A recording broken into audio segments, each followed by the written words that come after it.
Round five is an urgent call to call that friend that you've been thinking about.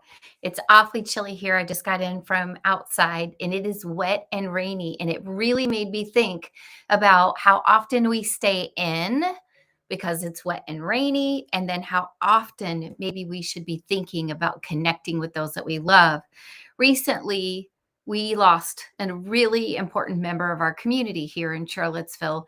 He was lost way too young and way too unexpectedly. You know the person I'm talking about, a real citizen of the community, someone who everyone knew his name. He owned a local, was part owner of a local golf course, volunteered a ton, mentored a ton, had success in his life.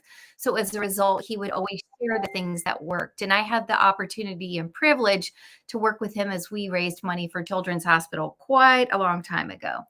And what really reminded me of how important this is when he passed away, we were all completely shocked. It was out of the blue. And as I said, it was way too young. But here's the thing, he had plans. He had serious plans, I'm sure, knowing him, even in the way that I knew him. I know he had plans for his family, for his children, for his beloved wife, for his friends, for his businesses. And I bet you have plans too, right? But maybe you've been waiting. Maybe you've been thinking, oh, I should call so and so. It would be great to get together with such and such, but you're not making it happen.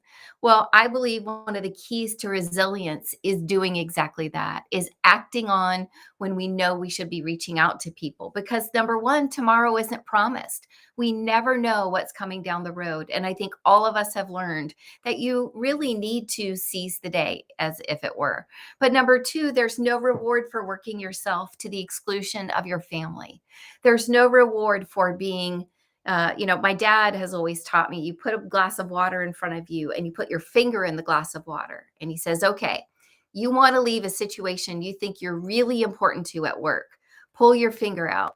That's the impact that you've had. And to be quite honest, despite the incredible organizations I've had the opportunity to be a part of, and I bet you have too, I believe that's true, that at the end of the day, work is work and they need to continue doing their work. It's not a slight against us, it's a focus on the effort that needs to be made. And I think too often we inflate the relationships that we have at work, call it a family, when in fact it really is work. And what we need to be doubling down on is if you do have people at your work that feel like family or friends, make sure you're seeing them outside of work.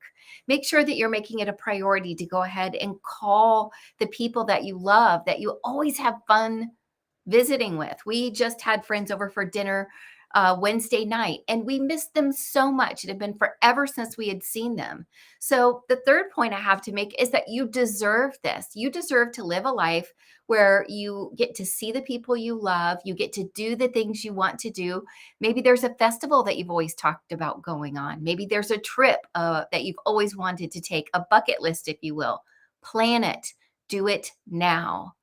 And at minimum, call that friend that you've been thinking about. I can't imagine the pain and the sorrow that all the people who loved this man feel today, even weeks after his loss. But here's something interesting I learned from Alex Hormozy. He's a wonderful, wonderful thinker and business practitioner. Him and his wife, Layla, both are incredible. I saw them speak this year at San Diego at TNC. I recommend you follow them both. They have incredibly precise, concise, actionable, impactful information to share with you, even if you're just living your life, you're not growing a business. And he said, when's the last time you thought about the Queen of England? She was the longest reigning monarch in our history, well renowned, whether you loved her or didn't love her. She's one of the most iconic figures alive. And after she passed away, when is the last time you thought about her? Was it the day of her funeral?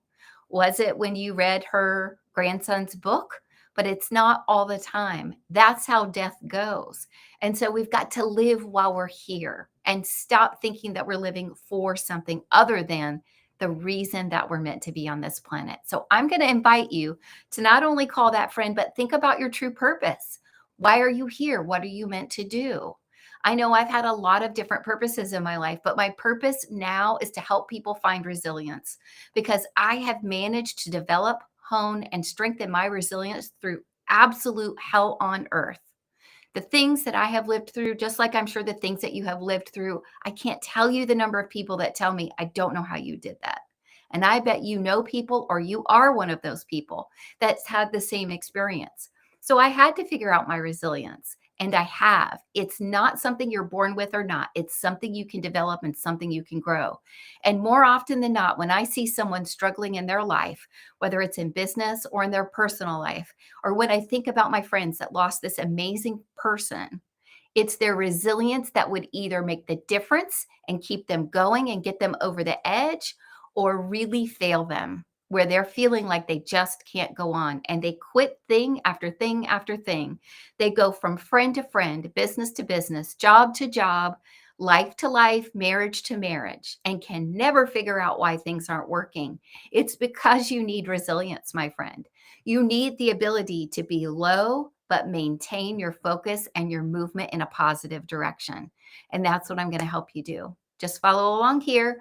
And I give you tips every single week, every Monday through Friday, live around 5. We're going to start expanding those efforts as well. So there's going to be an incredible challenge coming up, a 30-day challenge.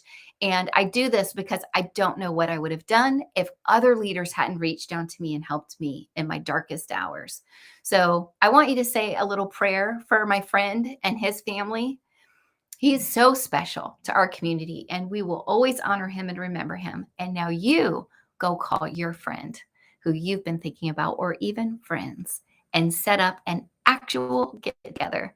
Take care, everybody. I love you. Be safe. Have an amazing weekend. And remember, you are resilient. It's all right here.